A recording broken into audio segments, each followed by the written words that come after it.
या FMCG category जहाँ पे बहुत डिस्ट्रीब्यूटेड है, उसमें ग्रोथ तो है, क्या वो ट्रेंड अभी भी इंटैक्ट है या इन चीज़ों की वजह से उस पर असर पड़ रहा है?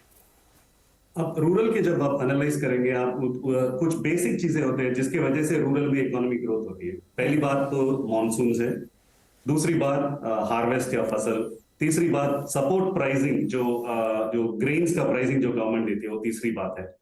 एक्चुअली फंडामेंटल्स देखा जाए तो सब लास्ट ईयर भी अच्छा था, इस साल भी अच्छा है। लेकिन फर्क क्या हुआ था लास्ट ईयर फर्स्ट हाफ में गेहूं का फसल भी अच्छा था और एक्सपोर्ट्स भी बहुत अच्छा था। सेकेंड हाफ में वो थोड़ा कम हुआ, इसके वजह से थोड़ा इन्फ्लेशन का इम्पैक्ट या महंगाई का असर ज्यादा पड़ा रूरल एरियाज में।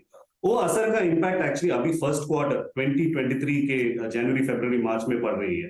तो इसीलिए मैं ये कह रहा हूं कि फर्स्ट हाफ ऑफ 23 में रूरल में स्ट्रेस रहेगा ही रहेगा, लेकिन सेकेंड हाफ में उसका वो बदलेगा, धीरे धीरे बदलेगा और ग्रोथ तो आएगा ही आएगा, क्योंकि फंडामेंटल्स जो है अभी भी स्ट्रॉन्ग है। इलेक्शन ईयर में कुछ खर्चे ज़्यादा होते हैं सरकार की तरफ से और बहुत सारे पैसे सिस्टम में आते हैं, तो क्या उसकी वजह से रूरल स्पेंडिंग बढ़ सकती है? रूरल स्पेंडिंग बढ़ सकती है, लेकिन कहां पे वो स्पेंडिंग होती है ये हमें सोचना चाहिए। एफएमसीजी में उतना ज्यादा नहीं होता है जो भी स्पेंडिंग है, अगर अगर सरकार की वजह से कोई भी कोई और वजह से अगर ग्राहक के पास पैसा ज्यादा है तो वो बहुत सारे एरियाज में स्पेंड कर सकते हैं, यानी कि गोल्ड ले सकते हैं, लैंड ले सकते हैं, ऑटोमोबाइल्स ले सकते हैं, टू व्हीलर ले सकते हैं। एफएमसीजी जहां पे आप जब एफएमसीजी को देखेंगे तो उसमें उतना ज्यादा फर्क नहीं पड़ेगा जब पैसा आएगा, तो भी उसका प्योरली तब फर्क पड़ेगा जब मैन्युफैक्चरर्स या ब्रांड ओनर्स जो है उनका एफर्ट ज्यादा है, मतलब उसका रीच बड़ा है। दूसरी बात, छोटे पैक बहुत लॉन्च करेंगे या रूरल एरिया में फोकस करके डिस्ट्रीब्यूशन करेंगे, ये सब चीज से वो बढ़ सकता है। यही मेरा व्यू है।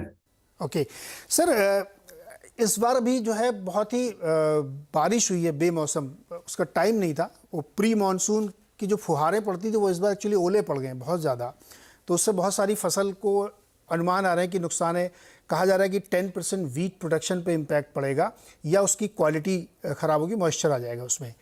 दूसरा भी पता नहीं कि एल निनो कितना स्ट्रॉन्ग होगा, कितना इम्पैक्टफुल होगा। आप लोगों को ऐसा लगता है कि ये 2023 के लिए बड़े बड़े चैलेंजेस में से ये दो भी हैं, और इसके अलावा कोई आपको थ्रेट लग रहा हो? चैलेंजेस तो है ही, बिकॉज एग्रीकल्चर जो है वो बहुत कुछ डिपेंड करता है नेचर के ऊपर। अगर एल नीनो का इम्पैक्ट ज्यादा पड़े तो डेफिनेटली वो रिस्क तो है ही। लेकिन एक बात मान के जाना चाहिए हमें कि ये वीट जो है, वीट का परचेज जो है, बिकॉज ये वो फ्री मिल रहा है, इस वजह से उसका फर्क एफएमसीजी बास्केट में ज्यादा नहीं पड़ेगा। लेकिन फार्मर्स जिनको प्राइस रियलाइजेशन या फसल अगर कम पड़े उससे फर्क पड़ सकता है, वो तो एल नीनो या कोई भी नेचर का जो है उसका रिस्क तो ऑलवेज एग्रीकल्चर में है, वो कोई नई चीज है नहीं।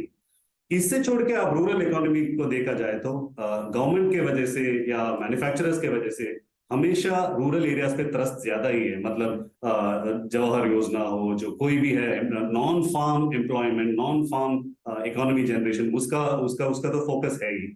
और हमेशा आप एफएमसीजी में तो देखे हुए होंगे कि यूनिलीवर या कोई और कंपनी, गोदरेज, मैरिको, मॉन्डेलेस, सब लोग का फोकस रूरल पे रहता ही है। वो कोविड के टाइम पे थोड़ा स्लो हुआ था क्योंकि अर्बन में ही सप्लाई नहीं कर पा रहे थे, लेकिन अभी रेन्यूड फोकस जो कहते हैं वो रूरल एरियाज में अभी हो रही है। तो इस वजह से रिस्क तो है ही, लेकिन उसको रिस्क को टैकल करने के लिए government as well as manufacturers together करना पड़ेगा उसको। ओके, तो मोटे तौर पे ये समझना चाहिए इस रिपोर्ट से कि जो डिस्क्रिशनरी आइटम है वो अभी तक तो ठीक ठाक चल रही है, लेकिन आगे उसमें प्रॉब्लम आएगी क्योंकि अब पैसे कम हो रहे हैं इन्फ्लेशन की वजह से, इसलिए लोग खर्चा कम कर सकते हैं और रूरल इलाकों में इसका असर ज़्यादा देखने को मिल रहा है। अब सर इसमें थोड़ा एनेक्डोटल है। अभी हाल ही में मनरेगा के वेजेस थोड़े से बढ़ाए सरकार ने, वो अनइवन होते हैं, हर स्टेट में अलग अलग बढ़ते हैं, लेकिन बढ़ाए उन्होंने 5-10% तक इंक्रीज़ की है। एक ये किया है, और दूसरा उन्होंने कुछ समय पहले एमएसपी बढ़ाई थी सारी। क्या ये एक सेंटिमेंटल पॉजिटिव या एक्चुअल में पॉजिटिव प्ले कर सकता है रूरल इकॉनमी को? चूँकि अगर वो मनरेगा थोड़ा सा बढ़ेगा तो वो साबुन, सर्फ और एसी में खर्च करेंगे, चूँकि बहुत रकम छोटी होती है, तो इससे कुछ मदद मिलेगी? है नहीं सर, इसके ऊपर इसके पीछे डेटा डेटा भी है। आप पिछले 10 साल से देखा जाए तो मनरेगा जब भी बढ़ा है, मतलब एक एक छोटा सा असर भी जब उसमें आता है तो एफएमसीजी में दिखता है फर्क। वैसे ही सपोर्ट प्राइस जब भी थोड़ा भी फर्क होता है उसके वजह से एफएमसीजी में फर्क दिखता है, इसलिए कि एक साइकोलॉजिकल बूस्ट होता है जिसके वजह से कंजम्पशन थोड़ा ज्यादा होता है। तो ये एनेक्डोटल है नहीं, ये डेटा की थ्रू भी हम क्लियरली बता सकते हैं कि अगर ये दोनों चीज, अगर MSP as well as MNREGA का इवन स्लाइट डिफरेंस हुआ तो उसका असर हमको कंजम्पशन में दिखाई देगा। ओके। अच्छा सर, कोई जियोग्राफिकल डिस्टिंक्शन भी आपको देखने को मिला कि किसी खास इलाके में ज़्यादा असर पड़ रहा है या किसी खास इलाके में कम असर पड़ रहा है, ऐसा भी कुछ आया रिसर्च में?